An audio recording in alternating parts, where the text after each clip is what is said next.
বন্যার্তদের সহায়তায় কেন্দ্রীয়ভাবে ত্রাণ সংগ্রহ কর্মসূচি শুরু করছে বৈষম্য বিরোধী আন্দোলনে অংশ নেওয়া শিক্ষার্থীরা। ঢাকা বিশ্ববিদ্যালয় টিএসসিতে এই ত্রাণ সংগ্রহ করছেন স্বেচ্ছাসেবকরা। এ সময় বৈষম্য বিরোধী ছাত্র আন্দোলনের সমন্বয়ক হাসনাত আবদুল্লাহ অভিযোগ করেন, ভারত বিনা নোটিশে ব্যারেজ খুলে দিয়ে অপ্রতিবেশী সুলভ আচরণ করেছে। মিজান শাহজাহানের রিপোর্ট। বন্যায় ক্ষতিগ্রস্ত মানুষের পাশে দাঁড়াতে উদ্যোগ নিয়েছে বৈষম্য বিরোধী ছাত্র আন্দোলন। টিএসসিতে স্থাপিত বুথে স্বতঃস্ফূর্তভাবে ত্রাণ জমা দিচ্ছেন বিভিন্ন শ্রেণী পেশার মানুষ। উদ্যোক্তারা বলছেন, আশানুরূপ সাড়া পাওয়া যাচ্ছে। আমার বারবারই মনে হচ্ছিল আমি কেন এখানে ঘুমিয়ে আছি, আমি শুকনো জায়গায় আছি, আমি ঘুমিয়ে আছি, ওরা তো ঘুমাতে পারছে না।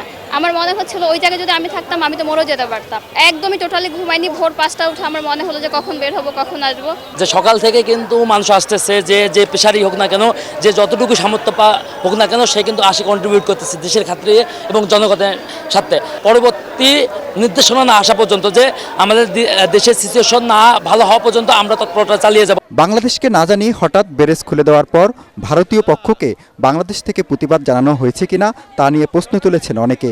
বৈষম্য বিরোধী ছাত্র আন্দোলনের সমন্বয়করা বলছেন, এখন সবার দায়িত্ব মানবতার সেবায় এগিয়ে আসা। আমরা ভারতকে বলছি, আপনারা সতর্ক হন। আপনারা যদি মনে করে থাকেন যে বাংলাদেশের এই যে রাষ্ট্র সংস্কারের কাজ সেটিকে ব্যাহত করার জন্য আপনারা আমাদেরকে এভাবে মানুষকে সংকটকালীন সময়ের মধ্যে পড়বেন, আপনারা চিকেন নেকের কথা ভুলে যাবেন না। আমরা বিশ্বাস করি পারস্পরিক সম্পর্কের মধ্য দিয়ে, সহযোগিতামূলক সম্পর্কের মধ্য দিয়েই হচ্ছে উন্নয়ন সম্ভব, অগ্রগতি সম্ভব। কিন্তু আপনারা আমাদেরকে যেভাবে ট্রিটমেন্ট দিবেন, ঠিক একইভাবে আপনারাও ট্রিটমেন্টের পাওয়ার জন্য প্রস্তুত হন। সারা দেশের যে কোনো স্থান থেকে ও প্রবাসীরাও নির্ধারিত অ্যাকাউন্টে অর্থ সহায়তা পাঠাতে পারবেন। এদিকে হঠাৎ পানি ছেড়ে দিয়ে হটকারী সিদ্ধান্ত নেওয়ার প্রতিবাদে সমাবেশ করেছে ঢাকা কলেজের শিক্ষার্থীরা।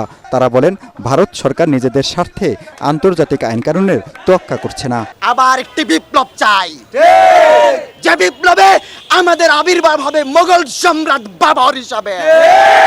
দিল্লির মসনদ আমরা চাই। ভারত বেশি বাড়াবাড়ি করবা না, শান্তিতে থাকতে দাও। মিজান শাহজাহান, এটিএন বাংলা, ঢাকা।